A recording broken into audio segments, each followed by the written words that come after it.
one of the things we like to teach is slow, deliberate, methodical. It's better to be a little bit later on a decision, but having a deliberate and intentional process than start just acting and just making mistakes. It's harder to correct mistakes than it is just to be slow and deliberate about our decision-making process and our execution. That's Cirrus Aircraft's Jeff Galloway, who'll be talking with later in the show about managing engine failures. Hello again, and welcome to Aviation News Talk, where we talk general aviation with relevant news and flying tips for pilots and student pilots to help keep you safe. I'm Max Truscott. I'm the author of several books on the Garmin G1000, 3000, 5000, and Perspective Glass cockpits, and the 2008 National Flight Instructor of the Year. Today we'll be talking with the former F-15 pilot and Cirrus Aircraft Instructor pilot Jeff Galloway about engine management after an engine failure in flight and techniques to help you manage your altitude after you reach an airport or field. And so you don't miss next episode in whatever app you're listening to now, please take a moment right now, just touch the subscribe or the follow key so that next week's episode is downloaded for free. Last week in episode 250, we talked about the different classes of airspace and the visibility and cloud clearance requirements for each of those airspaces. So if you didn't hear that episode, you may want to check it out at aviationnewstalk.com/250. And this is a listener-supported show, which means we're supported by people like you. We're still ad-free, so think about what it would be worth to you if you were to learn just one thing that might help you with your flying and maybe even save your life. And then sign up to become a member and help support the show financially at aviationnewstalk.com/awesome. And when you do, I'll read your name on the show. This week in the news, Rotax engines are being stolen in large quantities, and we'll tell you why. GPS interference in Texas has experts stumped, and we'll tell you about recent PIREPs for airborne spiders. All this and more, and the news starts now. From thedrive.com, bizarre theft wave targets Rotax engines used in Iranian drones. The Austrian-made Rotax light aircraft engine, recently found in a Russian-operated, Iranian-made Mohajer 6 drone recovered by Ukrainian forces, is a model that has been at the center of a puzzling and prolonged theft campaign around the globe, but especially in Europe. So many engines have been stolen just in the UK alone that Operation Opal, a national intelligence team focused on organized crime, was called in to investigate the matter, according to the British Microlight Aircraft Association, or MBAA. These facts certainly point to the possibility that Tehran has been getting at least some of its drone engines by having operatives systematically, literally rip them out of aircraft in foreign countries. Investigators in Norway are also looking into what may be considered sophisticated thefts of Rotax 912 engines. Ukrainian authorities recently discovered a Rotax 912 four-stroke piston engine in an Iranian Mohajer 6 medium-altitude, long-endurance, unmanned aerial vehicle downed over the Black Sea earlier this month. The aircraft-specific engines made by Rotax, usually found in light and ultralight aircraft, cannot be sold to Iran, as European Union sanctions ban the export of items with both civilian and military purpose. Identical sanctions are imposed by the EU against Russia as well. The discovery of the Rotax engine and the Mohajer 6 brought down over the Black Sea was initially made after Ukrainian intelligence specialists displayed the partially disassembled drone during a CNN network broadcast aired last Tuesday. After the discovery of the Rotax engine and the drone, Rotax and BRP issued a media release denying any wrongdoing. The press release said, quote, "We have been made aware of the alleged use of Rotax engines or counterfeit engines in certain specific situations involving Iranian Mohajer 6 drones in the conflict area. We are taking the situation very seriously. BRP has not authorized and has not given any authorization to its distributors to supply military UAV manufacturers in Iran or Russia." Reports of Rotax engines powering Iranian UAVs have existed for some time, specifically the Rotax 912 and 914 engine variants. According to the company website, more than 130 Rotax 912 engines and 6 Rotax 914 engines have been stolen worldwide between 2000 and 2021. The first was stolen in Germany, the most recent in Florida. The UK, which had 36 such thefts, topped the list, followed by Germany with 31. There were 7 stolen from the US and 4 from Russia. The thefts peaked in 2016 with 18, and by 2021 tailed off with only 5 reported on the Rotax website. World microlight champion David Broom, who runs Airplay Aviation, became a Rotax engine theft victim in 2017 and suspected a fairly professional operation was behind it, according to Flyer magazine. Quote, they obviously knew exactly what they wanted, where to cut and what bits were important, so it was a fairly professional operation, Broom told Flyer. The office cabin, workshop, and 2 hangars were all broken into and damaged. Rotax thefts have raised such a concern in the aviation community that one pilot said he installed a tracking device in the engine on his aircraft.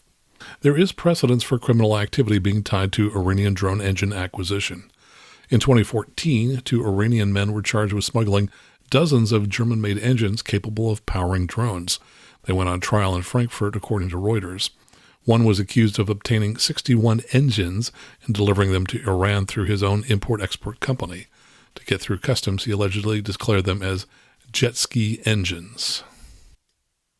From avweb.com, NTSB identifies potential safety issue in fatal DHC-3 crash.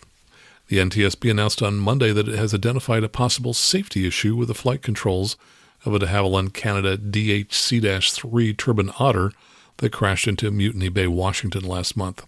According to investigators, the horizontal stabilizer actuator was, quote, found separated where the clamp nuts thread into the barrel section, with further examination suggesting that the components separated by unthreading as opposed to being pulled apart in tension. The circular wire lock ring used to prevent the pieces from unthreading was not found in the wreckage. At this time, the NTSB does not know whether the lock ring was installed before the airplane impacted the water or why the lock ring was not present during the airplane examination, the board said in its update. The NTSB, in coordination with the TSB of Canada, has asked that the manufacturer draft instructions for an inspection of the actuator to ensure that the lock ring is in place and properly engaged to prevent unthreading of the clamp nut. Those instructions will be released in a service letter. The aircraft went down on September 4th, 2022, killing the pilot and all 9 passengers on board. The board is also planning to conduct an evaluation of lock ring failure modes and lock ring installation instructions along with an aircraft performance study. As previously reported by AvWeb, the FAA issued an emergency AD requiring immediate inspection of the left-hand elevator auxiliary spar on DHC-3 Otters on October 4th due to the crash. From GeneralAviationNews.com, pilot makes forced landing in school playground, and this comes from an NTSB report. It says the pilot reported that during the pre-flight he checked the Piper Cub's fuel sight gauges and believed that both fuel tanks were full. After flying for about an hour, he returned to the airport in El Cajon, California, for a straight-in approach and noticed that the fuel might be near exhaustion since he could not see the float at the bottom of the sight glass. While on a 2-mile final approach, the engine lost power. The pilot made a forced landing to an unoccupied school playground. During the landing roll, he intentionally ground-looped the Cub to prevent it from hitting a chain-link fence. However, the right wing hit the fence and was substantially damaged. Probable cause? The pilot's inadequate pre-flight inspection and fuel planning, which resulted in a total loss of engine power due to fuel exhaustion. From ARSTechnica.com, GPS interference caused the FAA to reroute Texas air traffic, and experts are stumped. The FAA is investigating the cause of mysterious GPS interference that, over the past few days, has closed one runway at the DFW International Airport and prompted some aircraft in the region to be rerouted to areas where signals were working properly. The interference first came to light on Monday afternoon when the FAA issued an advisory over the ATIS. It warned flight personnel and air traffic controllers of GPS interference over a 40-mile swath of airspace near the Dallas-Fort Worth Airport. GPSjam.org, a website that monitors GPS interference in real time, published a map that showed the specific areas where aircraft were reporting unreliable GPS. John Weissman, operator of the site, said on Twitter that the interference appeared to begin around 1 p.m. local time and ramped up over the next several hours. He provided a time-lapse video that illustrates what he was talking about. A day later, Weissman reported that not only was the interference continuing, but that aircraft on the ground in the affected region were also unable to receive reliable GPS readings. What's more, fine-grained tracking of the interference suggests that military operations, the most common source of unintentional interference, were not playing a role. Several hours later, the unexplained problems not only continued, but had spread to areas near Waco, Texas.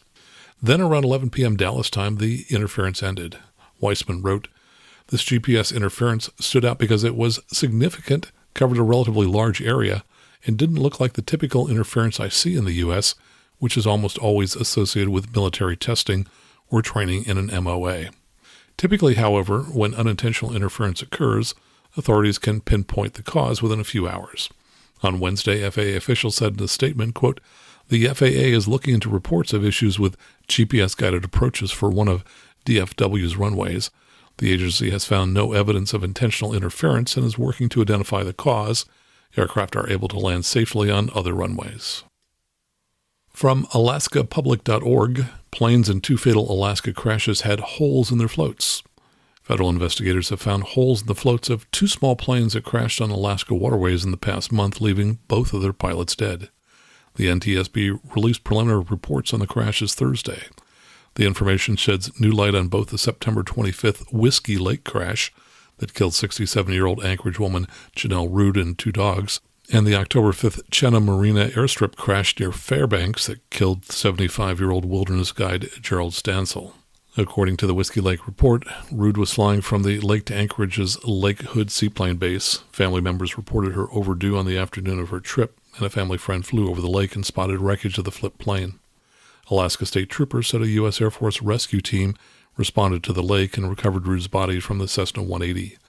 Investigators found that plane's controls were working with the propeller blades bent, suggesting the plane's engine was running during the crash. They counted a total of 7 patches on the plane's heavily corroded and dust-colored floats, including a single patch on the severed left float with another patch on top of it. In the report of the October 5th Chenna Marina airstrip crash, investigators said witnesses saw Stansel loading a Cessna 185 with various cargo, including fishing gear, various sets of hip waders, fuel jugs, backpacks, a generator, and camping gear. He then tried to take off from the marina, but aborted his takeoff and began taxiing on the water for another run. According to the report, a witness noticed that after the airplane turned around and began to back taxi, the airplane's attitude was nose low in the water, and the floats were almost completely submerged. He added that it appeared that the pilot was using an unusually high power setting for taxi. As the plane was taxiing, it suddenly rolled to the left and then nosed over, with the cabin sinking as the Cessna flipped. Investigators found 2 holes at the front of each of the plane's floats, which Johnson said were apparently left open after the replacement of bumpers fitted as shock absorbers to soften impacts against docks. The airplane was loaded to the point where those holes were submerged, Johnson said, and we're theorizing at this point right now that that's probably how the water got into the forward compartments into the floats. From GeneralAviationNews.com, pilot bends beach after failing to familiarize himself with airport's wind conditions. This comes from an NTSB report. Before attempting to land his Beech 23 on the 3,000-foot-long asphalt runway at the airport in Spruce Pines, North Carolina, the pilot had been advised by personnel at the airport that landing toward the upsloping direction of the runway was preferred. He did not check the wind direction prior to landing, and during the landing flare, the airplane did not slow down or descend.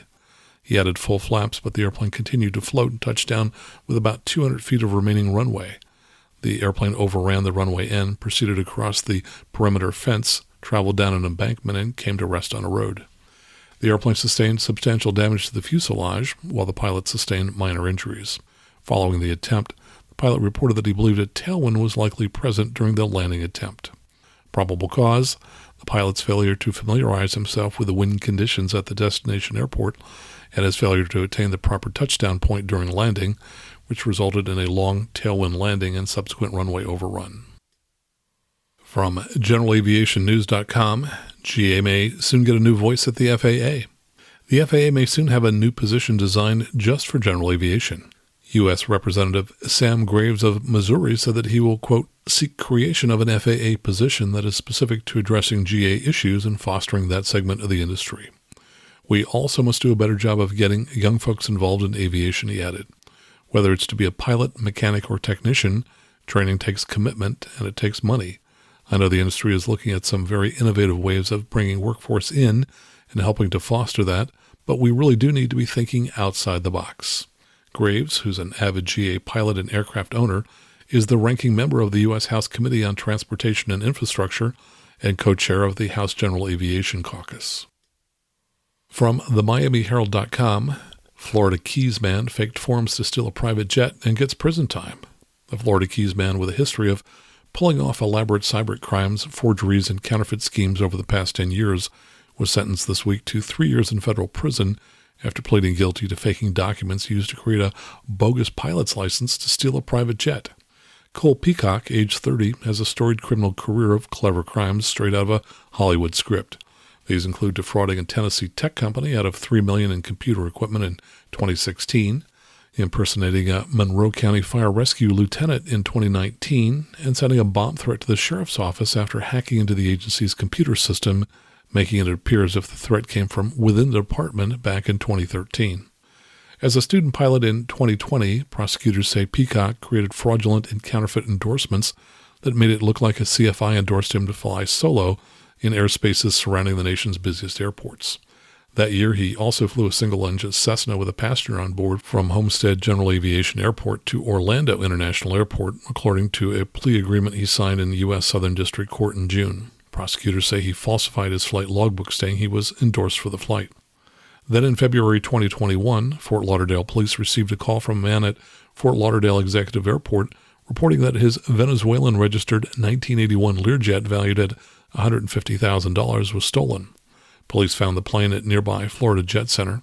Peacock was able to steal the jet by forging a bill of sale and creating a counterfeit Florida notary stamp. He also created an alias, Cole Watson, and a registered company called Watson Aircraft Salvage Corporation, according to court documents. From avweb.com, Cuban defector flies stolen AN-2 to Florida. A Cuban pilot defected to Florida on Friday, but there won't be much intelligence to be gleaned from the government aircraft he stole. The pilot, identified by a Spanish publication as Ruben Martinez, flew an ancient Antonov AN-2 single-engine biplane at wave-top level before landing at Dade Collier Training and Transition Airport in the Everglades. The pilot of the plane notified the Miami-Dade County Tower at TNT Airport that he was low on fuel and had to land there minutes before he landed. Martinez reportedly left El Cedro, Cuba at 7 a.m. headed for Florida. The TSA and Customs and Border Protection are, of course, interested in how the school bus-sized relic of the Soviet era was able to sneak through one of the most surveilled coastlines in the country. Martinez is being held by customs officials. The aircraft is owned by a Cuban company called ENSA, which is a subsidiary of the government's Cuban Aviation Corporation. It normally supplies crop-dusting aircraft, but recently began carrying cargo. From thedrive.com, ex-Marine Corps Harrier pilot who worked in China has been arrested. The arrest comes shortly after the revelation that retired Western fighter pilots were working directly with China's air arms in concerning ways. A former U.S. Marine Corps AV-8B Harrier II attack jet pilot who had been working in China has been arrested in Australia. Daniel Edmund Dugan, 54, now likely faces extradition to the U.S. It's an interesting development to occur in an ongoing crackdown on ex-military pilots from Western nations working in China or on behalf of Chinese clients elsewhere. Namely, last week's revelation that at least 30 British former military pilots have been hired by China to provide training and intelligence to the People's Liberation Army, or PLA. Dugan's prior military career saw him spend around a decade with the U.S. Marine Corps from 1989 through 2002, during which he flew the AV-8B and served as a senior tactical instructor, rising to the rank of major. He spent time as a Harrier exchange pilot with the Spanish Navy and eventually accumulated several hundred carrier landings on 7 different aircraft carriers. Dugan's arrest came the same week that the UK Minister of Defence confirmed that dozens of British former frontline military pilots have been hired to help Beijing develop its tactics and technical expertise. The pilots involved were mainly former fast-jet aircrew and all began working for China from the end of 2019 onward. So far, there is no indication that those British pilots did anything illegal or breached the Official Secrets Act. However, an unnamed Western official told a group of British journalists, in supporting this training, these personnel are almost certainly enhancing China's military knowledge and capability. They added, without us taking action, this activity would almost certainly cause harm to the UK and our allies' defense advantage. There are reports that Australia is also investigating claims that some of its former fighter pilots have been approached to work in China. Canada is also looking into allegations that China might have recruited former Canadian fighter pilots. And in France, too, there are also reports of former military aircrew having been courted by China. And finally, from Reddit.com, NorCal Approach advises pilots, spiderwebs reported on your route of flight. And the poster at Reddit writes this. He says, I am not making this up. Today, flying from approximately KMOD, that would be Modesto, to KSMF, which should be Sacramento. NorCal repeatedly warned pilots about spider webs on your route of flight. Sure enough, on landing, the Saratoga stabilizer had what looked like silly string clinging to it. We were at 4,500 feet. Any ideas? And someone responded, yeah, I flew through over 50 nautical miles of spider webs this morning at 5,000 feet, essentially from Livermore to Los Banos. Claimed some spider webbing off of my prop and windshield. It was kind of wild.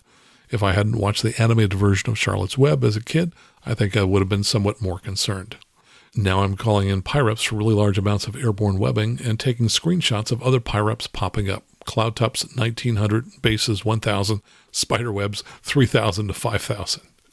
And just to get a little background on this, I searched on the web and I came up with a page at resultpestcontrol.com that talks about spider ballooning in Northern California. And it says today we're going to talk about the phenomena of spider webs floating in the air. Do floating webs indicate that some spiders can fly? And it says spiders are not considered your typical fly insect. They don't have wings and they can't fly whenever they want or control their flight patterns. Those floating webs are remnants of the act of ballooning, a habit many different species of spiders developed over the course of their evolution. The floating webs are made from the same spider silk used to ensnare prey and build webs. When you see loose strands floating around, it's likely that you're witnessing the third usage of spider silk, ballooning, also known as kiting. Spiders use their silk to take flights, which enable them to travel as high as 3 miles into the air and even across oceans. How do they do it? And they say that the ballooning process involves the detection and use of electricity. To this day, you'll find sources claiming that spiders are taking advantage of either a convective air current or a vertical wind speed gradient. However, we are here to set things straight once and for all and give you the true electric scoop on ballooning. And they talk about the electrical fields, the spider's legs, and how that's involved. But they also say one of the most important and relieving discoveries made during the experiment was that most of the ballooning spiders were very, very small. You're not going to see tarantulas or wolf-sized spiders soaring through the air. Ballooning is typically limited to size, and most of the time spiders that weigh more than 1 milligram are not good candidates for ballooning. Most spiders you see in the air are recent hatchlings. Most of the time in Northern California, spiders hatch in the spring or fall seasons. As a result, this is when you're most likely to encounter ballooning spiders or the remnants of their flight patterns. That being said, smaller species of spiders may balloon all year round. It's not altogether surprising to catch a spider ballooning in the summer. Well, that's the news for this week. Coming up next, a few of my updates. And then we'll talk with Jeff Galloway of Cirrus Aircraft about managing energy during an engine-out emergency. All right here on the Aviation News Talk podcast.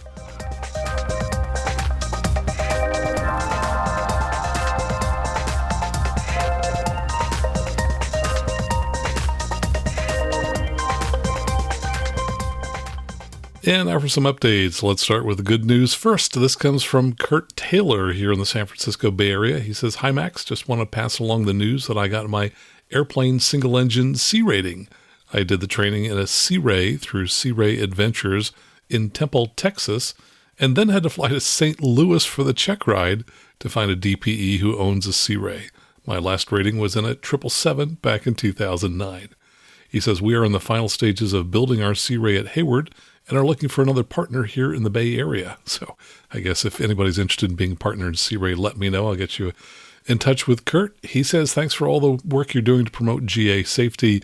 I'm a Patreon supporter and it's money well spent. Keep up the good work." Well, thank you so much for that, Kurt. And another one of our supporters, Mike Jesh, he's an airline pilot in Southern California, says, "I had 2 students pass check rides in the last month. Pete S. got his instrument rating in his TR-182, so that's a turbo retractable 182, and Blake B. got his AMEL, so multi-engine class rating, added to his commercial pilot certificate. I don't think I've ever had 2 students go for check rides in less than a month before." So Mike's been busy. Good job there. And Mike also sent an email related to the tower and route control routes, or tech routes, that we mentioned in episode 250. He writes, "Hi, Max. Listened to your latest podcast this morning. Another great one. One of your listeners wrote about tech routes and mentioned he'd found a page on the LAX ARTCC site that had them. Just in case you aren't aware of it, I think a better location is in the chart supplement in section 4, associated data. The next to the last heading in that section is tower and route control routes. In the Southwest chart supplement, it's on page 495 in the current issue, includes both the NorCal and SoCal Tech routes. It's kind of difficult to find the route you want, and then you have to be careful that you get the one that's for your class of airplane and that you get one that applies for the current airport directions. E.g., ones in SoCal sometimes depend on whether LAX is on west, east, or over ocean flow and some other oddities. In ForeFlight, it's also available as a separate document in the FAA Drive Chart Supplement folder, and it's called simply Tower and Route Control Routes. It's essentially the tech section out of the chart supplement. Keep up the great work. Every time I see a Vision jet taking off, like yesterday at John Wayne, I wonder if it's you out there flying again. And Mike, the funny thing is, every recent flight I've done on the Vision jet, I've heard another Vision jet on frequency. So there's more than, I'm guessing, 380 of them out there now. So a lot of them in the sky. And in terms of updates for me, other than being extremely busy flying, I had a flight a couple of weeks ago with a patron supporter, Brian Bresky, who came out to visit with his son, who was looking at Stanford University. He wanted to get some experience in the SR20, so the two of us hopped in one, which we rented, and headed up toward Lake Tahoe. It was an IFR day, so we essentially did a climb to VFR on top and then proceeded on our way, and they got lots of fun experience in the SR22, so that was great. And anyone who's interested in flying with me in the Bay Area, I'm not always available, and if I'm not, I can certainly refer you to another flight instructor who will take you flying. If I am available, then certainly I'm happy to help. The best way to always reach me is to go out to the aviationnewstalk.com website and click on Contact at the top of the page, or if you're a Patreon supporter, just send a message through the Patreon system. Otherwise, sometimes messages get lost in the noise of email and social media and all that stuff. But those two locations, I definitely will get back to you. And here's an interesting article that I came across from news.siu.edu. That would be Southern Illinois University's website at Carbondale. And it says, SIU researchers pioneer use of psychology to optimize student pilot success. Kind of an interesting story. It says that researchers are examining whether sports psychology skills and techniques can help student pilots get in a good mindset and optimize their performances. And I would say the answer is yes. They say starting this fall, a cross-disciplinary collaboration that involves the School of Aviation and the School of Psychological and Behavioral Sciences, both within the College of Health and Human Sciences, will aim to improve flight students' scores on rigorous practical examinations or check rides. Working with 4 clinical psychology graduate students, eligible aviation students who volunteer for the approximate 16-week online program will learn to increase their psychological flexibility, motivation, and performance. Quote, we are looking at performance psychology that has been used in professional sports for many years, where simply they get athletes in the right headspace for optimal performance, said Irene Miller, an assistant professor in aviation management, adding that utilizing performance psychology is new to the aviation field. They say the goal is to have 120 aviation flight students, 60 each in the fall 2022 and spring 2023 semesters, with varying amounts of flight experience to participate. Students will participate in 6 one-hour sessions via Zoom. Well, that sounds like a great program. I'm really interested in hearing the results from that. I have a degree in psychology as well as a degree in engineering, and sometimes I think that teaching aviation is as much motivation psychology as it is the flying skills. Now, something I also want to mention is mental visualization at home. This is something that I talk with clients about a lot because it's certainly expensive to learn while you're in the airplane, but it's pretty inexpensive to sit home in your easy chair and do mental visualization, which will help you with your flying. And here's why I believe that. There's a study that was done quite some time ago by Dr. Baslato at the University of Chicago in 1996 on visualization. And the study was conducted by asking a group of students who had been randomly selected to take a series of free throw shots with basketballs. The percentage of those who made free throws was tallied. The students were then divided into 3 groups and asked to perform 3 separate tasks over a 30-day period. The first group was told not to touch a basketball for 30 days, no practicing or playing basketball whatsoever. The second group was told to practice shooting free throws for half an hour a day for 30 days. The third group was to come to the gym every day for 30 days, spend a half hour with their eyes closed, simply visualizing hitting every free throw. After the 30 days, all 3 groups were asked to come back and take the same number of free throws that they had in the beginning of the study. The first group of students who did not practice at all showed no improvement. The second group had practiced every day and showed a 24% improvement. And the third group, which had simply visualized successful free throws, showed a 23% improvement. So the measurable improvement in the group that purely visualized the exercise was virtually the same as the group who had physically practiced. Now, if you were to ask Tiger Woods or Michael Jordan about visualization, I'm sure they would tell you that before they take a shot, they visualize success.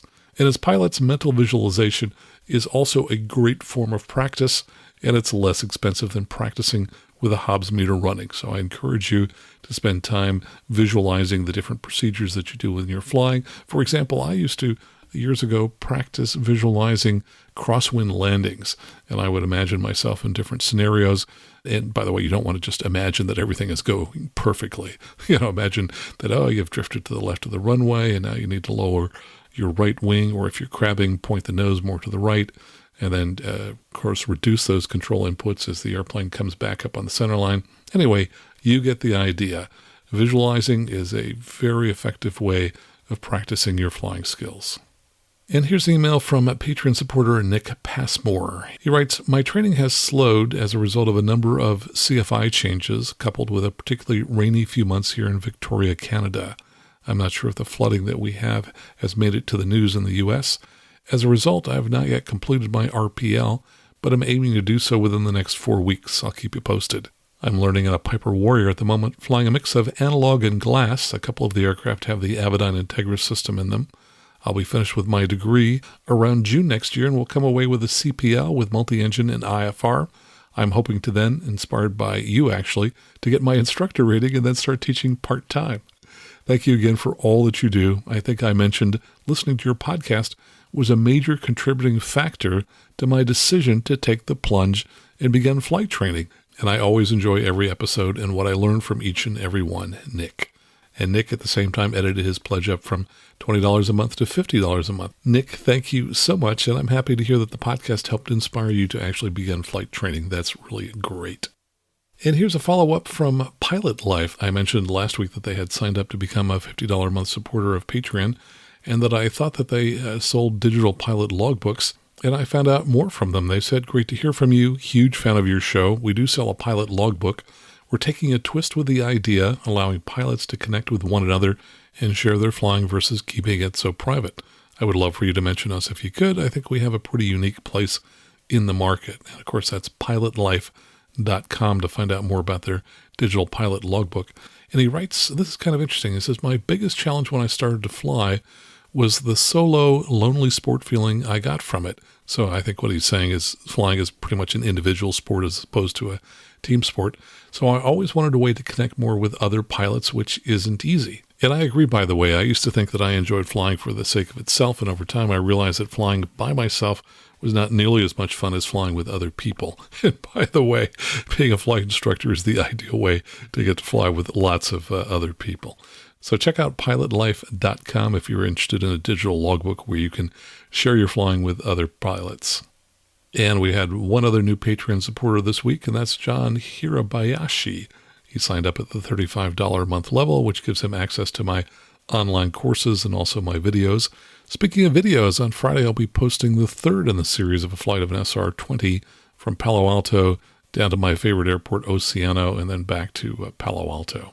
And we also have a one-time PayPal donation from Ashley Neal for $200. Thank you so much for that. If you'd like to sign up and become a member, 2 easy ways to do that. Just go out to aviationnewstalk.com/awesome, where you can sign up via Patreon at various dollar levels per month. And you can also read about the various goodies that you'll get at each of the dollar levels. Or you can go out to aviationnewstalk.com/PayPal, where you can make either a one-time donation or a monthly donation through PayPal, and you don't even need a PayPal account to do that. Thanks so much to all of you who support the show. Coming up next, our conversation with Jeff Galloway about managing engine-out emergencies. All right here on the Aviation News Talk podcast.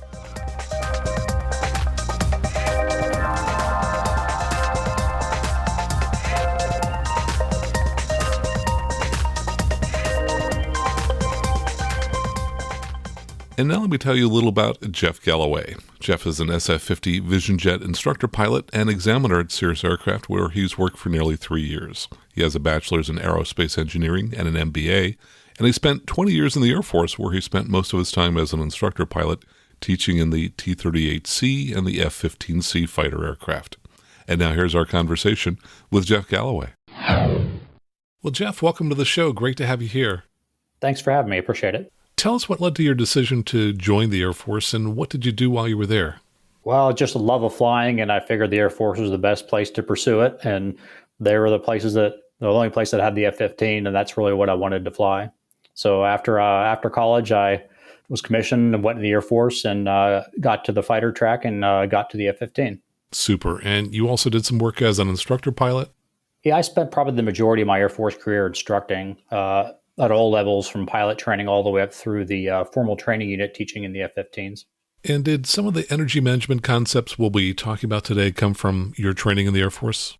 I would say yes, but indirectly. Energy management to a fighter pilot is more about the tactical. So the concepts are the same, but it's a twin engine airplane. If we have a dual engine failure, we go to the ejection seat, not to a flame out pattern as some other single engine airplanes would go to. But the basic concepts are still kind of the same, just applied differently. Well, when I was at Cirrus training with you a couple of weeks ago, you really talked about using mathematical concepts to help be successful in engine out situations. Let's start from the beginning. Suppose we're at cruise altitude, we've got a single engine airplane, and the engine quits. What are some of the first things that we're going to do? Well, most airplanes are going to have some sort of memorized item, boldface, or something immediate action checklist that they'd have to do. And the basics still apply pretty much for all malfunctions. First is fly the airplane. Now that we're slowing, we're going to need to glide the airplane. So, of course, we're going to attain best glide speed. And then we're also going to need to point towards a suitable landing field. So this is just basic aircraft control. From there, we have to go into potentially some malfunctions and analyzing what's wrong with the airplane, and then decide which procedures to follow, which may include some memorized items and, of course, the checklist procedures. And if it fails to regain power or engine or thrust, then we need to figure out where we're going to glide to. Let's talk about the very early part where you want to get to best glide speed. Talk about some of the tools that you can use, and if you have a really good autopilot in your airplane to help you, what would you do, for example, in the Vision Jet? So with the modern Garmin autopilot, I usually use or recommend to use the flight level change function. You could always hand fly it, but I usually recommend against it if the autopilot's working correctly, because I can significantly reduce my workload by using the automation. So what I would normally do is just decelerate at my current altitude until I get to the best glide speed.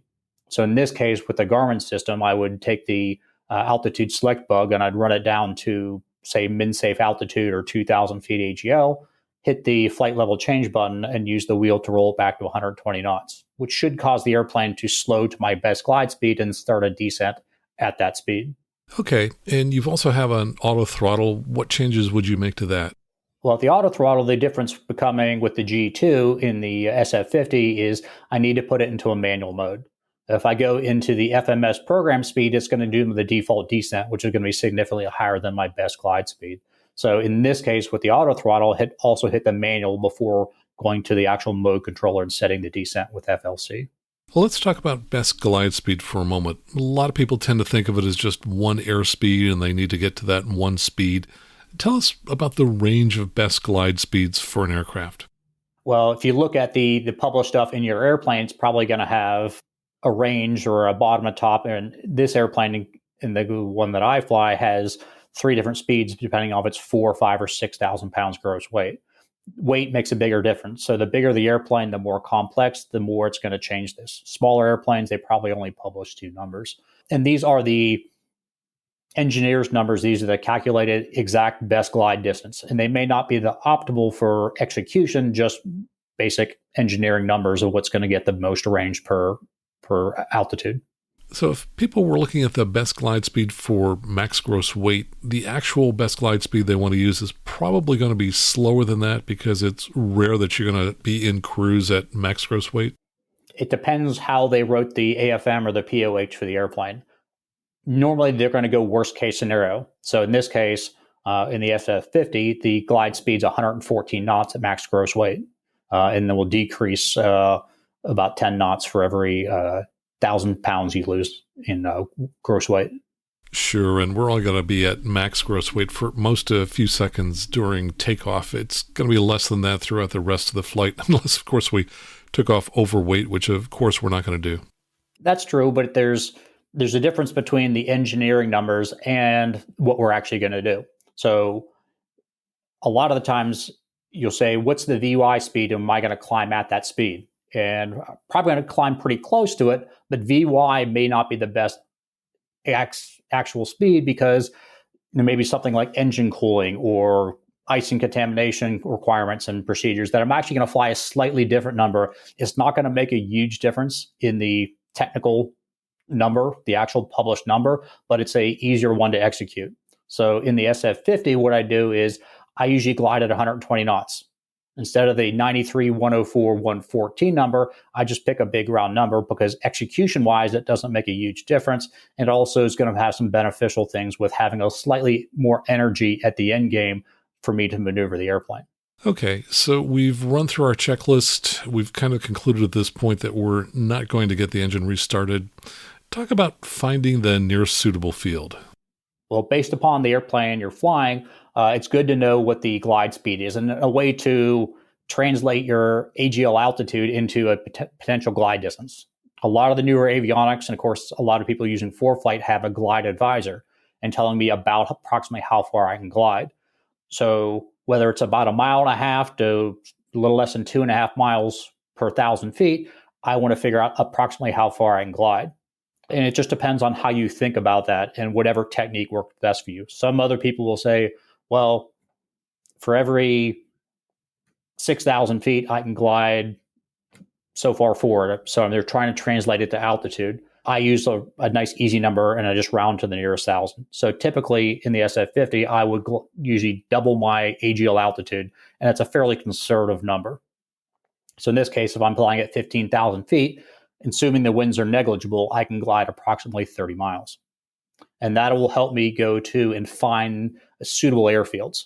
Now, if you're in a smaller airplane at a lower altitude, of course, that's going to be significantly decreased just due to the lower altitudes you're flying. Most modern avionics are going to have something of a nearest function that help me determine which is the nearest suitable airfields, and we'll rack and stack them from nearest to farthest. And then I can also think about those when I'm looking at those options and go, what is the bearing and range? So 30 miles in front of me is not quite the same thing as 30 miles behind me. And then depending on the avionics, you may actually tell you the runway length. So I might want to glide slightly farther to a slightly longer runway or one with a towered airport, potentially fire rescue equipment on that, as opposed to the nearest minimum asphalt that I can land on. And I guess in general, if I had to choose an airport, I'd certainly like the one with the longest runway. But if I'm not going to get there, even a runway that's too short could work. I think it would probably be far better to go off the end of a short runway at 20 knots and hit the fence than come up short at 70 knots in a field somewhere. Yeah, of course, that would be a better option. Some airplanes, like our Cirrus aircraft, would have a third option there of a caps pool if you can't get safely on the ground and get stopped. But you're absolutely right. If I didn't have that option, I'd rather go off the end of the runway at 30 knots than land short in the field at 70 or 100 knots. Tell us a little bit about the energy cone that you talked about when I was out training with you. Well, if you think about it, you have a glide ratio. Each airplane has one specific, and it may be slightly different based upon weight and those type of things. But there's probably a published glide ratio. So in that configuration, same thing with the altitude of how far I can glide, that translates to effectively a cone on top of the airfield. The closer I get to the airfield, or the lower I get, the closer I need to be to the airfield. So if I can get into the cone, will I have the energy to make it to the airfield? So what I want to do is go direct to the airfield, get above the airport, and stay above the airport to stay within gliding distance. The last thing I want to do, especially during the terminal phase of the maneuver, is fly outside of the glide ring, outside of the glide distance to the airport at low altitude. So that energy cone, we could imagine, goes out quite a long distance and gets higher and higher the farther we are from the airport. But if initially you were outside the energy cone, you really can't get into it, can you? I mean, aren't you already in it for any airport that you can successfully make? Yes, unless you're lucky enough to have a really strong tailwind that's not being accounted for that pushed you into the cone. Yes, you're absolutely right. But get in the cone, stay in the cone. Some other airplanes will talk about bubble hopping. So if they're trying to make it back to an airport, they will never fly outside of gliding distance to a potential landing. So, i.e., there's no area from failure to getting on the ground that's going to be outside of suitable landing distance. So in that case, call it bubble hopping. And I guess glider pilots are kind of bubble hopping, aren't they? Aren't they always trying to keep a suitable landing place within glide range? I would assume so. I'm not a glider pilot, but the same kind of concepts glide because they're always doing power out landings. And they may not be going to airports, they may be going to fields, but they're always looking for something suitable. No, I hadn't heard the term bubble hopping before. What field is that used in? Is that the kind of thing you might do on maintenance flights, for example, where you're particularly concerned that you might have an engine failure? Well, if you're starting to have an engine malfunction, and there's a lot of viable but less than desirable landing fields. So if you made the decision that you want to try and get back to an airport that has maintenance or a home airport or something like that, the big thing is if you're going to make that decision, definitely don't fly out of glide distance from an airport. If you have a dead section in there, then I would recommend you don't try and make that airport, that you turn around and use one of the other suitable airfields and work with other maintenance function or problems that you developed later. Great. That sounds like a very useful concept. So let's assume we've made it to the airport, we're overhead. What are some of the techniques you use to manage your descent to land at the airport? Well, the biggest thing I try to do is I try and minimize the variables. So I'm going to use a position versus altitude way of managing my energy. So I'm not going to try and speed up. Once I've determined that the engine's not going to restart, I'm just going to fly my best glide speed. And that's typically going to be, in this case, gear up and flaps up at a certain speed, which is going to give me a descent rate that's predictable. So if I have something predictable, I can make decisions off of it. Now, the winds and stuff like that can change, but once again, if I can get above the airport, I can make a pretty well judgment of how to get rid of the energy to arrive at what we call the high key position, right over top the landing zone, aligned with the landing runway at the appropriate altitude.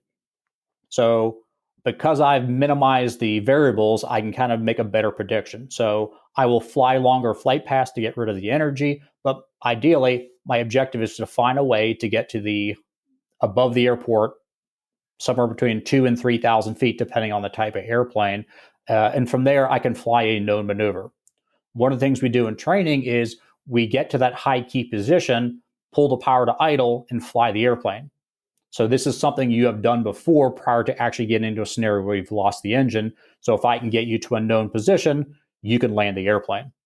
And I will use longer flight paths, drag. So depending on the airplane, the configuration at the high key position may vary. So I can use that configuration to burn excess energy to once again get down to the desired state, both airspeed and altitude, and in a certain position.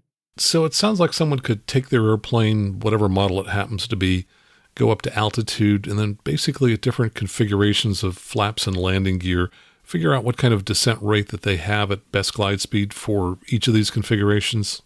Yes. So I would recommend whatever the desirable configurations that you would use, you find out at the desired descent speed, what is the descent rate, what is the angle degrees nose low, and that will help you kind of formulate a plan instead of just going out there and just doing a off the cuff, off the hip, trying to maneuver to try and figure out how to get on the ground. We can use some basic math and basic knowledge of our airplanes to figure that out. So in the Vision Jet, I know the 120 knots flaps up, gear up configuration gives me about 5 degrees no and about 1,000 to 1,100 feet per minute descent.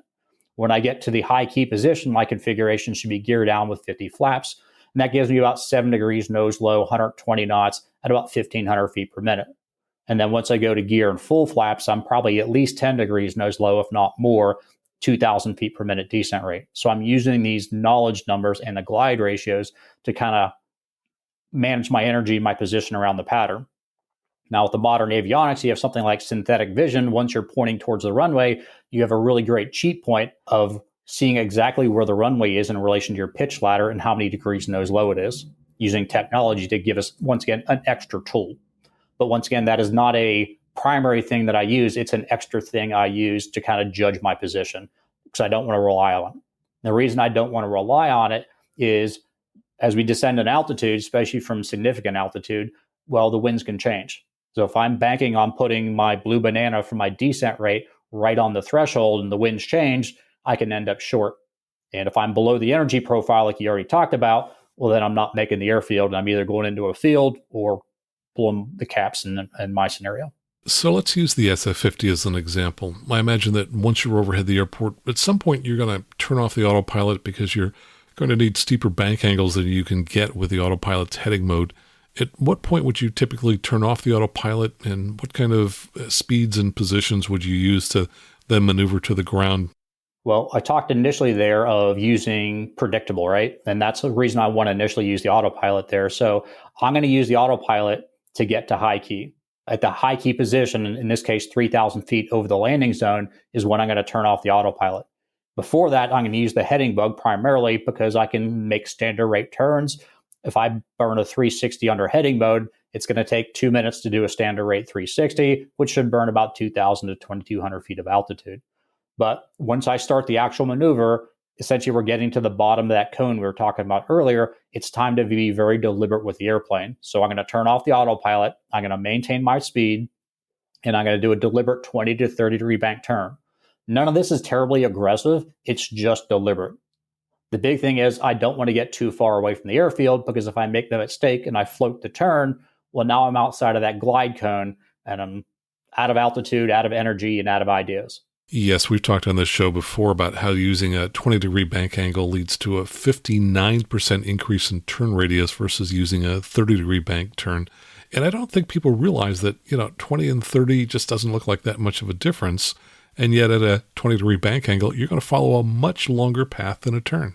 Yeah, and especially if I'm pointed in the wrong direction. I see a lot of errors is they make the first turn from the upwind at high key to the downwind at low key. They're very smooth, slow, and benign, I would say, with the turn, and they get too far upwind, too far wide, and now, once again, you're too far away from the airport, you're too low, and you're out of energy. So I tend to be deliberate with the turns, keeping it, in this case, about a mile to a mile and a half of the airport, depending on winds. And I'd rather be a little bit tighter than a little bit too far away. But once again, I'm not doing any steep bank turns. I'm not doing anything aggressive. This is just a smooth, deliberate floating turn to get into the desired position. And as I get to the downwind, I'm looking to beam my landing point. Once again, in the first 3,000 feet, the landing zone at 1,500 feet. And if I'm high or low, I know that I can, maybe go a little bit farther, go a little bit closer. If I'm low on energy, maybe if I'm high on energy, I'll roll the full flaps a little bit sooner, but I'm just judging my energy and making minor adjustments to the standard plan that I've practiced and flown in training by pulling the powered idle. What kinds of errors do you see in the simulator as you're teaching these maneuvers? Well, I'd say the big one is aircraft control. Aircraft control is always primary. So people look out the window, they get distracted, and they mostly deviate from the airspeed. So once again, being predictable with the airplane means holding a deliberate pitch attitude to hold my airspeed, which is why practicing and knowing your airplane and knowing in which configurations, what pitch attitude is going to get you the desired airspeed closest to best glide. That's probably just be the biggest one. The second one probably be not being deliberate with the turns and floating and getting just a little too wide, or overestimating their energy, or just trying to eyeball it as opposed to being deliberate about the turns. When I did this one of the times in the simulator with you, I got target fixation. I looked at going to Memphis, which had the big, long, huge runways. It was very attractive. And yet the banana bar showed that I might just barely make the airport, if at all, which of course I wouldn't have been able to do if the winds were to change. Yet there was a closer airport that I could have made. Do you encounter target fixation, and how do you help people break out of that problem? It's always a problem. Anytime something happens, the first thing you do is you tell them not to overreact, not to get wound up. But what do we always do? You get hyperactive, you think through too quickly, you act before you think, and you start making errors. One of the things we like to teach is slow, deliberate, methodical. It's better to be a little bit later on a decision, but having a deliberate and intentional process than start just acting and just making mistakes. It's harder to correct mistakes than it is just to be slow and deliberate about our decision-making process and our execution. Well, I think a key thing has to be recency of training. I'm guessing most pilots haven't practiced an engine out maneuver at some distance from an airport in years. In fact, I remember giving a flight review to someone who said, "Wow, that was great. I haven't done that since I got my private 10 years ago." And I remember thinking, holy cow, why not? This is something that could save your life. Why aren't you out practicing it? And that's the hardest thing to teach a lot of people or convince a lot of people is to spend some of their hard-earned money and time in the airplane to practice, because you might have been able to do it good when you did your last check ride, but proficiency is a big factor. And when you talk about I wouldn't call it a difficult maneuver, but it is a dynamic and complex maneuver and trying to simplify it. But if you don't practice, you're not going to be very good at it. And this is not one of those maneuvers where you could just play it off the cuff and easily just kind of make it happen, because it's very easy to misjudge. And especially if you don't have a deliberate process, not necessarily a complex process, but a deliberate process to get the airplane on the ground. And you mentioned the CAPS parachute as an option. Obviously, that's available on all Cirrus aircraft and other manufacturers as well. Last week, we had a story on the show in which we talked about a Pipistrel Alpha, which lost a wing and successfully descended under parachute. Talk about the CAPS decision process that you teach. Well, there's a couple things that have to happen. One, the simulated flame out or the flame out maneuver have to be done in VMC. You have to be able to see the airport in order to glide. I wouldn't do this IMC. So if it's low IFR at the destination, well, it kind of makes my decision pretty easy that I'm going to pull CAPS. And I want to get to the airplane and glide to a location that I'm fairly close to rescue and hopefully not landing in the middle of downtown Memphis like you talked about with your training. That's probably a bad place to pull CAPS. There's probably a better option to do that. The other one is last chance.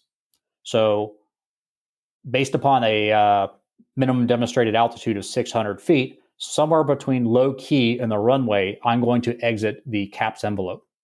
And I don't know exactly where that's going to be. And the other problem is I'm going to be very task saturated at that point, looking at the runway, looking at my airspeed, my bank angle, my alignment, that I'm probably not going to recognize the exact point where I'm going to go below it. So my technique would be, as I get to the low key position and judging my altitude in relation to the low key altitude, I'm going to make a decision. I have 100% confidence that I can make the runway, I can do a flame out maneuver, and my proficiency is good enough. I will continue below low key, and I'm going to land the airplane. If I have anything other than 100% confidence, I'm going to reach up and pull the CAPS handle.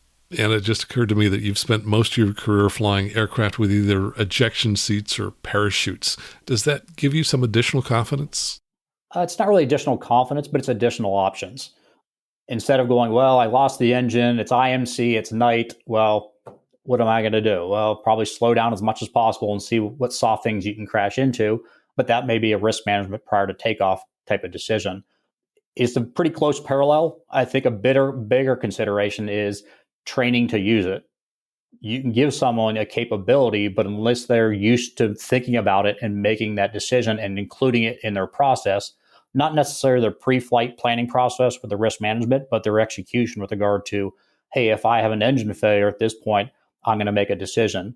And I have that option, whether I want to try and continue and land or pull CAPS.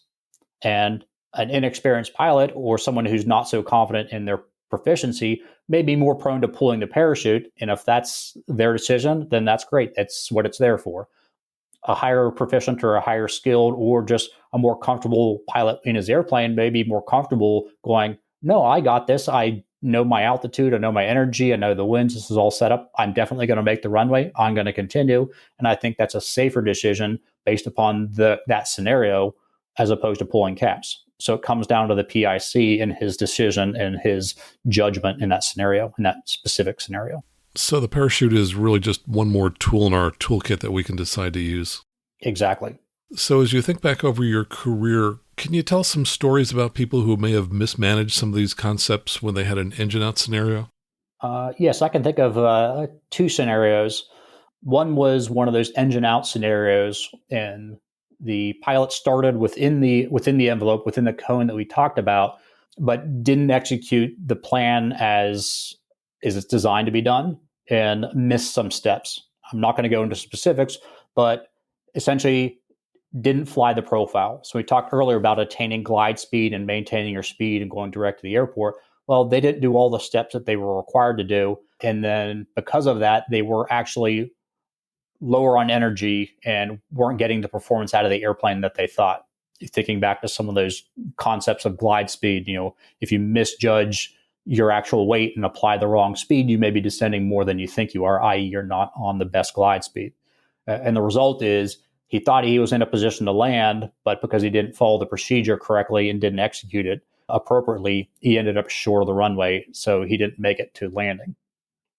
Another scenario would be where the airplane was still flying, but it had reduced power. So they don't have enough power in the engine to sustain level flight, so they're diverting to the nearest suitable airfield. I talked about going direct to the airfield and getting within that glide cone. Decision-making process, they decided to set up for a straight-in approach as opposed to going and getting into the flame-out pattern. And they had bit off a little too much, misjudged that glide. This would be a scenario also could be paralleled to, I was just following the banana on the glide ring, and then the winds change, right? So instead of going direct to the airport, getting in a cone and staying in the cone and then figuring out the flame-out pattern, they ended up bidding away from the airport a little bit and ended up low on energy, and once again ended up short of the runway. And I think it's easy for people to assume when they have partial power to set up their approach with the assumption that that amount of partial power will remain constant. But when an engine is starting to die, there's no guarantee that it's going to give you that same amount of reduced power until you make it to the runway. Yeah, and I've actually had that scenario in a piston airplane where I lost a cylinder. So we had reduced power, but once again, we were able to put it at a moderate power setting. Luckily enough, there was an airport close by, but we went direct to the airport, and I didn't start on the descent. We went direct. Luckily, we were straight in aligned with the runway, and I flew to the airport and got steep. Plenty of runway run available there, but I got onto what would be a glide ratio to the airport before I decided to move the power anymore. And luckily, the engine stayed running through the landing, but on the landing rollout, the engine died. So lucky enough, we had the energy to get to the airport, and then we just had to tow the airplane off the runway. Wow, that's pretty close to have it die on the runway. Well, like I said, I'm not sure if it had to do with the engine being an idle. It doesn't really matter. You got to deal with the hand you're dealt, and you don't necessarily have a say in that all the time. So, like I said, the energy is important there. If you have energy, you have options, but being out of energy, airspeed, ideas is a bad place to be. And if you do that, in this case, below CAPS altitude, you even have your backup plan is not even viable. I think your comment about the hand you're dealt is an important one. I think when trouble happens in an airplane, when the engine stops working, I think most of us go through some brief period of denial. And, we start to realize that when Mom promised us that we were special, that may not be true when it comes to engine failures, and that engines really don't care who you are, and sometimes they just quit.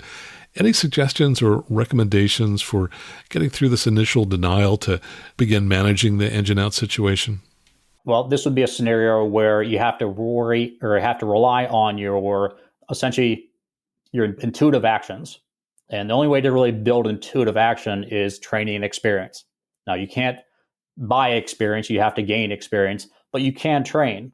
So once again, we talked earlier about, hey, we don't practice this very often. Well, if you don't practice it, you're not going to have confidence in maneuver. And the same thing with an engine failure of what would you do? So on a normal flight, maybe not when you're carrying passengers, but you go through a scenario when you're just flying by yourself or with adventurous passengers of, hey, what would I do in this scenario? Where's the nearest suitable landing spot? What are the procedures? Get into the checklist and open them up. Most people don't open up the emergency procedures, the abnormals, and be familiar with those because we need to be able to fly the airplane. The big thing is go through our priority steps, right? Maintain aircraft control. If you can't do that, then you have no right doing anything else. And then you need to analyze and go, what's wrong with my airplane? That usually leads to some scenario of a memorized item potentially for talking engine failure. So whether it's a piston, so I would think fuel, air, spark in general is the mixture rich, boost pump on, switch tanks, maybe I got a dry tank, right? If there's an air conditioner, I'm going to turn it off. There's alternate air, I'm going to pull that. I'm going to turn the magnetos left and right? I'm going to try and get that engine running, but those should be memorized items. And if you're not practicing those and you're not thinking about those on at least a quarterly basis, if not a monthly basis, then you probably don't have them fresh in your mind. The more you practice and think about those, the more they will be intuitive when you get to those scenarios, so you don't get stuck there and go, I don't know what to do. You just start thinking, fly the airplane, analyze the situation, take appropriate action in accordance with the checklist procedures, both memorized and written procedures. And then you can land as conditions permit, whether it's land as soon as possible and as soon as practical, given the scenario. Great recommendations. Jeff, any final thoughts you'd give to our listeners when they're thinking about energy management and engine out situations? Well, I would say if you're trying to figure out how to do this, one, find an instructor you like and you have confidence in to go out and practice this every once in a while, and then build some knowledge and experience and come up with your plan. Now, I was going through what I normally do on the arrival and the approach because it works for me. Now, the way I fly may not be the same for you, but you need to find out what works. So I've seen a lot of students do some, what I would consider some odd and crazy things, but in the end, they were able to put it on the runway safely. That sounds pretty successful to me. If you can do that consistently, it sounds like you may have found a plan that's going to work for you. But if you have a plan and it's just not working for you, well, then talk to other pilots, talk to other instructors, and build that plan and build your plan of action and your ideas and how you're going to execute this before you get into that scenario. Because once it happens, it's a little too late to start thinking and come up with a brand new plan. Jeff, it's been great having you here on the show today. Thanks so much for talking about energy management during engine out scenarios. Thanks. I appreciate the opportunity to share some ideas. And my thanks to Jeff Galloway for joining us today and sharing some of his ideas about energy management during engine outs. And my thanks to everyone who helps support the show in whatever way you do, whether you leave us a 5-star review on whatever app that you're listening to us now, whether you send us your email and feedback, whether you tell others about the show, which is the best way we have for growing the show. And of course, thanks to everyone who contributes financially to the show at either aviationnewstalk.com/Patreon or aviationnewstalk.com/PayPal. And if you got this far in the show, you're probably enjoying it. So why don't you take a moment right now to sign up and become a member to help support the show. So until next time, fly safely, have fun, and keep the blue side up.